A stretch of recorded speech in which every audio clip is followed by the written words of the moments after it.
السلام علیکم ناظرین، میں ہوں آپ کا میزبان رائس محمد۔ ناظرین، مہنگائی اس وقت پاکستان سمیت پوری دنیا کا اہم مسئلہ بن گیا ہے۔ مہنگائی کیا ہے؟ مہنگائی کا جن ہر حکومت میں بے قابو کی ہو جاتا ہے، کیا ہر حکومت اس کو کنٹرول کرنے میں ناکام رہی ہے؟ اس پر آج بات چیت کرنے کے لیے ہمارے ساتھ موجود ہیں سپر کیریئر کالج کے پرنسپل پروفیسر ایاز ایڈوکیٹ۔ السلام علیکم سر۔ وعلیکم السلام ورحمۃ اللہ۔ کچھ مہینوں سے مہنگائی کی شرح بہت تیزی سے بڑھ رہی ہے، آپ کے خیال میں اس کا کون قصوروار ہے؟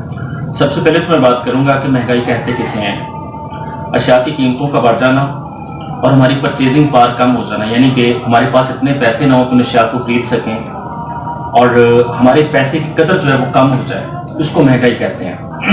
دوسری بات یہ ہے کہ آپ نے کویسچننگ کی کہ اس میں قصوروار کیوں ہے۔ جتنی میری زندگی ہوگی ہے، میں دیکھ رہا ہوں مختلف گورنمنٹس دیکھی ہیں، ہم نے پرویز مشرف کو دیکھا، پیپلز پارٹی کو دیکھا، کاف لیگ کو دیکھا، نون لیگ کو دیکھا، ہم نے پی ٹی آئی کو دیکھا، تو ان ساری گورنمنٹس میں ہی مہنگائی بڑھی ہے۔ جو بھی گورنمنٹ آئی ہے اس میں پہلے کی نسبت اشیاء مہنگی ہوئی ہیں، تو میں سمجھتا ہوں ساری گورنمنٹس اس میں قصوروار ہے کہ جس دور میں لٹ جائے فقیروں کی کمائی، اس دور کے سلطان سے کچھ بھول ہوئی ہے۔ ہمارے جو سلطان ہیں، ہمارے جو پی ایم ہیں، ہمارے جو پریزیڈنٹ ہیں، ہماری جو اشرافیہ ہے، ہماری جو اسٹیبلشمنٹ ہے، ان ساروں سے ہی بھول ہوئی ہے۔ بلکہ میں یہ کہوں گا کہ بھول نہیں ہوئی، بڑے بڑے بلنڈرز ہوئے ہیں ان سے۔ اس وجہ سے آج غریب کا یہ حال ہے۔ کسی بھی قوم پہ جو زوال ہوتا ہے وہ ایک دم نہیں آتا۔ جو تقدیر ہوتی ہے وہ مدتوں، وہ برسوں وہ سارے معاملات وہ کرتی ہے اور ان کو چیزیں ملتی رہتی ہیں، پھر جا کے حادثے یکدم نہیں ہوتے، کبھی بھی حادثے آہستہ آہستہ ہوتے ہیں اور پھر ایک دم حادثہ ہو جاتا ہے۔ تو آج جو ملک پہ زوال آیا ہوا ہے، آج جو مہنگائی کا سیلاب آیا ہوا ہے، آج جو ڈالرز بڑھ رہے ہیں، آج جو چیزیں ہمیں مل نہیں رہی، آج پیٹرول کی قیمتیں آسمان کو باتیں کر رہی ہیں، آج کی چینی، ضروریات زندگی، آٹا اور یہ ساری چیزیں جو بڑھ رہی ہیں، اس کا کوئی ایک دن میں کوئی زوال نہیں آیا۔ ہمارے پاس یہ المیہ ہے کہ سارے ہی اس میں مجرم ہیں، ساروں نے ہی کیا ہے۔ جب پی ٹی آئی کی گورنمنٹ میں تھے تو ہم کہتے تھے کیا دور تھا نواز شریف کا، جناب اشیاء بہت سستی تھی۔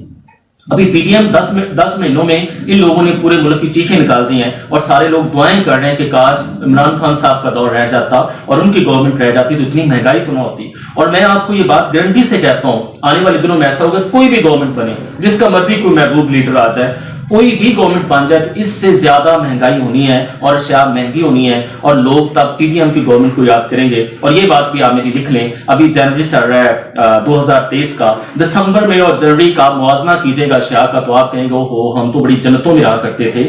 تو میں یہی سمجھوں گا کہ اس میں گورنمنٹ ہی ذمہ دار ہے اور ساری گورنمنٹ ہی ذمہ دار ہے۔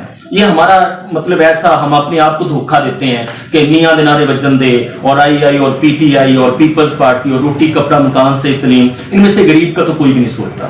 غریب کے لیے تو کوئی بھی پالیسیاں نہیں بناتا۔ کیوں نہیں بناتا؟ وجہ کیا ہے؟ وجہ یہ ہے کہ ملک تب بدلے گا جب نیچے سے غریب جائے گا اوپر، جب غریب ایک پرائم منسٹر بنے گا، جب غریب ایک پریزیڈنٹ بنے گا، جب غریب ایک سی ایم بنے گا۔ اس نے دیکھا ہوگا غربت کسے کہتے ہیں، اس نے دیکھا ہوگا مہنگائی کسے کہا جاتا ہے، اس پہ سارے گزرے ہوں گے کہ جناب جب آپ 500 روپے کماتے ہیں اور آپ کو 7-8 لوگوں کو اکاموڈیٹ کرنا پڑتا ہے، جب آپ 500 روپے سے آپ کو آٹا بھی خریدنا پڑے، آپ کو چینی بھی خریدنا پڑے، دودھ بھی خریدنا پڑے، آپ کو گھی بھی خریدنا پڑے، تو آپ پہ اوپر کیا گزرتی ہے؟ تو جب تک نیچے سے کوئی لوگ اوپر نہیں جائیں گے اور اوپر والے جو لوگ ہیں جو بیٹھے ہوئے ہیں وہ یہ کبھی ایسا ہونے نہیں دیں گے، کیونکہ یہ کچھ خاندان ایسے ہیں جنہوں نے شروع سے ہی ہمارے اوپر حکمرانی کرتے آ رہے ہیں اور انہوں نے ہر صورت میں حکمرانی کرنی ہے۔ کبھی ہمیں مذہب کا دے کے لالچ دے کے، کبھی ہمارے پاس تبدیلی کا لالچ دے کے، کبھی کیا لالچ دے کے، صرف چہرے بدلتے ہیں۔ میں سمجھتا ہوں نظام نہیں بدل رہا، نظام سارے کا سارا ویسے ہی چل رہا ہے۔ سر، مہنگائی میں اضافے کی جو وجوہات ہیں وہ مقامی ہے یا بین الاقوامی؟ اس میں کہوں گا کہ کچھ انج بھی راواں اوکھیاں سن، کچھ گل وچ غم دا توق بھی سی، کچھ شہر کے لوگ بھی ظالم سن، کچھ سانو مرن دا شوق بھی سی۔ اصل میں بین الاقوامی طور پہ بھی ہے، کووڈ آیا، آپ کو پتا ہے ساری چیزوں کا، اس کی وجہ سے مینوفیکچرنگ رکی ہے، پروڈکشن رکی ہے اور وہ سارے اس کے کانسیکوینسز آ رہے ہیں جو ایک آفٹر شاکس ہوتے ہیں وہ ہم فیس کر رہے ہیں۔ اور اس کے ساتھ ہمارے پاس مقامی بھی ہے، ہم نے مقامی طور پہ بھی یہ ساری چیزیں کرتے ہیں کہ ایک چیز میں فرض کرتا ہوں پیٹرول 5 روپے مہنگا ہوتا ہے تو ہم اپنی چیزیں سارے لوگ اپنی چیزیں 50 روپے مہنگی کر کے بیٹھ جاتے ہیں۔ دیکھیں ملک میں 2 طبقے ہوتے ہیں، میں نے اتنے سالوں سے اکنامک پڑھا رہا ہوں, یہ ساری چیزوں کو دیکھ رہا ہوں. ایک ہوتا ہے وہ لوگ جو سپلائر ہوتے ہیں, جو شیا بناتے ہیں, جن کی پروڈکشن ہوتی ہے, جو مینوفیکچر ہوتی ہے, جس کی شیا, جیسے اب میں بات کرتا ہوں ایک گندم والا ہے, ایک آدمی گندم کاشت کرتا ہے, اس کے پاس گندم ہے, ایک آدمی کے پاس چاول ہے, ایک آدمی کے پاس مکئی ہے, ایک آدمی کے پاس دودھ ہے. یہ سارے لوگ سپلائر ہیں, یہ سارے لوگ پروڈیوسر ہیں. مہنگائی میں آ کے ان کو فائدہ ہوتا ہے. آن دا ادر ہینڈ دوسری طرف لوگ ڈیمانڈ کرنے والے ہیں, جن کو چاہیے وہ کنزیومر ہیں. جسٹ لائک ہم کوئی اشیاء خریدنے چلے گئے تو میں اور آپ کسٹمر ہیں, ہم کنزیومر ہیں, اور جس کے پاس وہ شے وہ پروڈیوسر ہے. تو جو پروڈیوسر ہے, جو مینوفیکچرر ہے, جو اشیاء بناتا ہے, جو اشیاء کا مالک ہے, جو آنر ہے, وہ تو چاہتا ہے مہنگائی ہو, وہ چاہتا ہے میرے پاس اشیاء میری مہنگی بکیں, اس کو تو فائدہ ہوتا ہے. جتنے لوگوں نے اسٹاک کیا تھا ان سارے لوگوں کو فائدہ ہوا, اشیاء مہنگی ہو رہی ہیں, ان سارے لوگوں کو فائدہ ہو رہا ہے. آن دا ادر ہینڈ جو ہمارے پاس کنزیومر ہوتا ہے, جو کسٹمر ہوتا ہے, اس بیچارے کو نقصان ہوتا ہے. اب ہمیں کیا کرنا ہے؟ دیکھیں, ایک بات یہ ہے کہ ان ساری چیزوں پہ ہم روتے ہیں, میں اور آپ, ہم سارے لوگ رولا ڈالنا شروع کر دیتے ہیں, شور کرنا شروع کر دیتے ہیں, یہ گند پڑا ہے, یہ ڈسٹ پڑا ہے, تو یہ پڑا رہے گا, پڑا رہے گا, پڑا رہے گا, یہ ختم نہیں ہوگا. اور اگر میں اور آپ ہم میں سے کوئی وائپر اٹھائے گا یا جھاڑو اٹھائے گا, اس کو صاف کر دے گا, تو یہ صاف ہو جائے گا. ایک یہ رونا کہ ہم مہنگائی کا روتے رہیں, یہ کرتے رہیں, وہ کرتے ہیں. دوسرا اس کا یہ کہ ہم کیا کریں, وٹ شوڈ وی ڈو, ہم نے کیا کرنا ہے, ہمیں کیا کرنا ہے ان ساری چیزوں میں. تو میں آپ کو یہی سجیسٹ کروں گا, دیکھیں مہنگائی کم نہیں ہو رہی, مہنگائی نے کم نہیں ہونا, ڈالرز اور بڑھے گا. اس کی کاز کیا ہے؟ جب بھی کوئی قوم کس چیز پہ زوال آتا ہے, کسی ملک پہ زوال آتا ہے, تو وہ جب تک زوال کی اتھاہ گہرائیوں میں نہیں گرتے تب تک آپ اوپر نہیں اٹھ سکتے. اس کنٹری پہ, اس ملک پہ ایک طرح کا زوال میں ہم چاہ رہے ہیں. ابھی اور ہوگا, اشیاء بھی مہنگی اور ہوں گی, ڈالرز بھی اور مہنگے ہوں گے, آپ کا پیٹرول بھی اور مہنگا ہوگا, آٹا بھی اور مہنگا ہوگا, گندم بھی اور مہنگا ہوگا. یہ باتیں آپ لکھ لیں. ہمیں کیا کرنا ہے؟ میں یہ چاہتا ہوں, میں آپ کو یہ سجیسٹ کروں گا اور اپنی قوم کو یہ سجیسٹ کروں گا کہ ہمیں کام کرنا چاہیے. جس کی مرضی گورنمنٹ آ جائے, آپ کے گھر میں کوئی بھی کھانا نہیں بھیجے گا, آپ کے گھر میں کوئی بھی آٹا نہیں بھیجے گا. آپ کو صبح اٹھنا ہوگا, آپ کو کام کرنا ہوگا, آپ کو محنت کرنی ہوگی. یہ جو ہمارا ڈپینڈنٹ بہیو ہے نا, کہ گھر کا ایک فرد کام کرتا ہے, بقیہ 7-8 فرد ہوتے ہیں, وہ جسٹ لائک ایک بات بنی ہوئی ہے کہ ایک بندے سے کویسچن کیا گیا, اس نے منہ میں پان ڈالا ہوا ہے اور وائٹ سوٹ لٹھے کا پہنا ہوا ہے, ٹھیک ہے, اور وہ جو گریبان وغیرہ کھولا ہوا اور پھر رہا ہے. بندہ اسے پوچھتا ہے کہ یار آپ کیا کرتے ہیں؟ تو وہ کہتا ہے بھائی میرا دبئی گیا ہوا ہے. یعنی کہ ایک جا کے باہر کما رہا ہے, وہ مصیبتیں, پریشانیاں, مشکلیں فیس کر رہا ہے, اور بقیہ سارے یاشی کر رہے ہیں. ایسا اب نہیں چلے گا. اب ہر ایک کو کام کرنا ہوگا, اب ہر ایک کو صبح اٹھ کے محنت کرنی ہوگی. جب تک ہم اپنے سورس آف انکم نہیں بڑھاتے, تب تک ہمارے لیے میرا خیال جینا بہت مشکل ہو جائے گا. ضروریات زندگی ہماری پہنچ سے دور ہو جائیں گی. اب ساروں کو ہمیں کمانا ہے, کام کرنا ہے, محنت کرنی ہے, اسٹرگل کرنی ہے, پھر جا کے ہم سروائیو کر سکیں گے, ورنہ ہم بہت پیچھے رہ جائیں گے. سر, مہنگائی میں بہت دنیا بھر میں اس میں اتنی جلدی بہت تیزی کیوں آ رہی ہے؟ اس کی یہی وجہ ہے کہ ہمیں دیکھیں, زندگی میں 3 چیزیں ہوتی ہیں. ایک ہوتی ہے ضروریات زندگی, ایک ہوتی ہے خواہشات زندگی, اور ایک ہوتی ہے تعیشات زندگی. میں تھوڑا سا اس کو کھولتا ہوں. ضروریات زندگی وہ ہوتی ہیں جن کے بغیر آپ کبھی جی نہیں سکتے. روٹی, کپڑا, مکان, صحت, تعلیم, آپ کی ضروریات زندگی, ان کے بغیر آپ جی نہیں سکتے.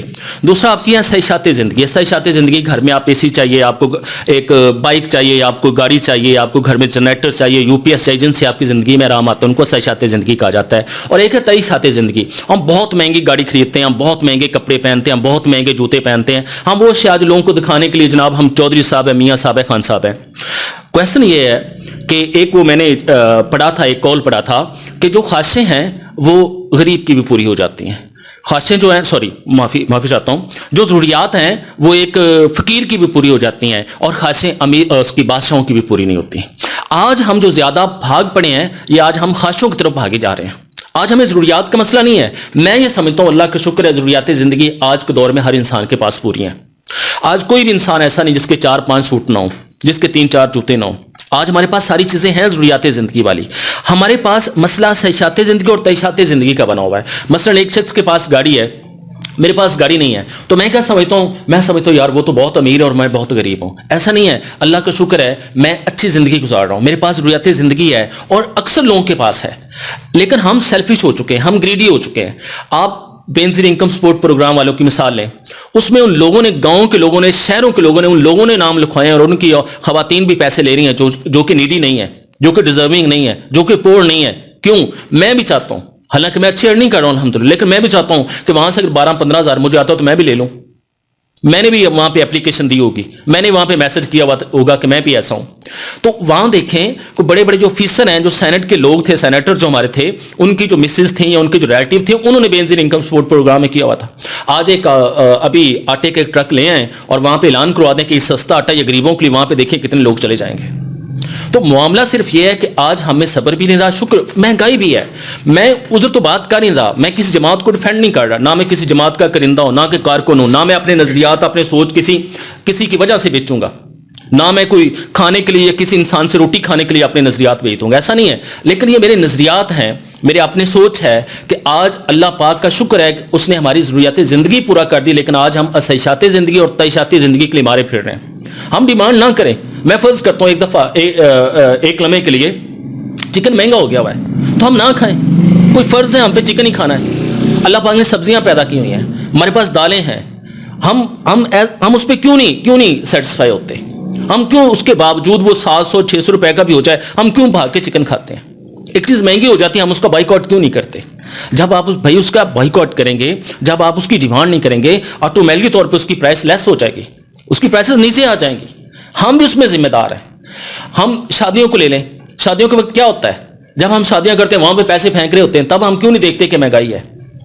تب ہر شادی پہ ہم نئے سوٹ کیوں لیتے ہیں؟ پرانے سوٹ سے بھی شادی تو ہو سکتی ہے, آپ شادی اٹینڈ کر سکتے ہیں, ایک ولیمہ اٹینڈ کر سکتے ہیں, آج 2-3 جوتوں پہ بھی گزارا ہو سکتا ہے. میں نے دیکھا ہمارے بڑوں کے پاس کیا ہوتا تھا, اب اپنے بڑوں سے بھی پوچھے گا, یہ سارا ایک کامن بات میں کر رہا ہوں, کیا ہوتا تھا 1-2 سوٹ ان کی زندگی میں ہوا کرتے تھے, ایک آدھے جوتے ان کے پاس ہوا کرتے تھے, ایک ٹائم کا کھانا وہ کھا کے بھی وہ شاکر اور صابر ہوا کرتے تھے. لیکن مہنگائی ہے, لیکن ہم بھی تو ڈیمانڈز کم کریں نا. سر مہنگائی میں اضافہ کب تک جاری رہے, کیا اس میں کوئی کمی کا امکان ہے یا نہیں؟ مہنگائی کے بارے میں یہ آتا ہے کہ مہنگائی روکی جا سکتی ہوتی, مہنگائی کم نہیں کی جا سکتی. میں فرض کرتا ہوں اس وقت جتنی اشیاء ہیں ان اشیاء کی قیمتیں یہاں پہ رک جائیں گی, یہ نہیں ہو سکتا کہ مہنگائی میں کمی آ جائے. اور میں یہ سمجھتا ہوں کہ آنے والے دن جو ہیں وہ ان دنوں سے اور زیادہ خطرناک ہوں, اللہ نہ کرے کبھی ایسا ہو, لیکن مجھے لگ رہا ہے کہ اور زیادہ مہنگائی ہوگی. ہم نے اپنے آپ کو ہمیں پریپیئر کرنا ہے, ہمیں اپنے آپ کو تیار کرنا ہے, ہم نے اپنی ایکسپینسز کو کٹ ڈاؤن کرنا ہے, ہمیں اپنے سورس آف انکم کو بڑھانا ہوگا, ہمیں اپنے بزنس کی طرف جانا ہوگا. ہم تھوڑے سے یہ بھی ہیں, ہم تھوڑے سے ہڈ آرام بھی ہیں, ہم کام نہیں کرنا چاہتے, ہم چاہتے ہیں ہمارے گھر میں ساری ضروریات زندگی ہو لیکن ہمیں کام نہ کرنا پڑے. تو جو لوگ کام کرنے والے ہیں نا ان کے لیے مہنگائی میں سمجھتا ہوں نہیں ہے. مہنگائی ان لوگوں کے لیے زیادہ ہے.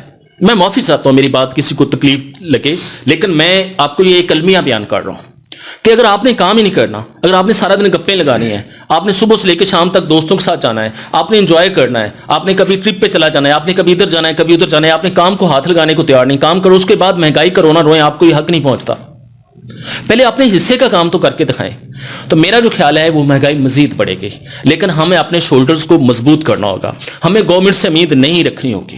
یہ گورنمنٹس ہمارے بارے میں نہیں اچھا سوچ سکتی, یہ ہمارے بارے میں نہیں اچھے فیصلے کر سکتی, یہ ایک غریب کو نہیں اکاموڈیٹ کر سکتی, یہ نہیں خیال رکھ سکتی. میں یہ لکھ دیتا ہوں بات, کوئی بھی گورنمنٹ آ جائے. ہم نے بڑی گورنمنٹس دیکھ لی ہیں, کیا بنا؟ ہم نے مذہب کے نام بھی گورنمنٹس بنا کے دیکھ لی, ہم نے تبدیلی کے نام پہ بھی دیکھ لیا, ہم نے خاندانوں کو بار بار باریاں دیکھ لیا. ہوا کیا ہے؟ کسی نے کوئی مہنگائی کم کی؟ کسی نے غریب کے حالات تبدیل کیے؟ کوئی چینجنگ آئی؟ ہم جہاں تھے ہم ویسے ہی ہیں. ڈالر کے مقابلے میں پاکستانی روپے اتنا تیزی سے نیچے کیوں گیا رہے, اس کی کیا وجہ ہے؟ اس کی 2 کازز ہیں.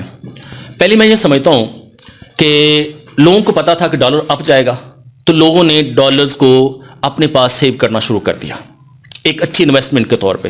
اب دیکھیں لاسٹ 1-2 دنوں کے اندر وہ 35-40 روپے ڈالر بڑھ چکا ہے, اور آنے والے دنوں میں یہی پریڈکشن کی جا رہی ہے کہ ڈالر 300 تک جائے گا. اب جن لوگوں کو یہ پتا تھا, جن کے پاس پیسہ تھا, انہوں نے ڈالر دھڑا دھڑ اپنے ملک میں خرید کے رکھ لیا ہے. اب جب بھی کس چیز کی ڈیمانڈ بڑھتی ہے آپ کو پتا ہے اس کی پرائس تو بڑھتی ہے. تو ہم وہ کوآپریٹو قوم نہیں ہے.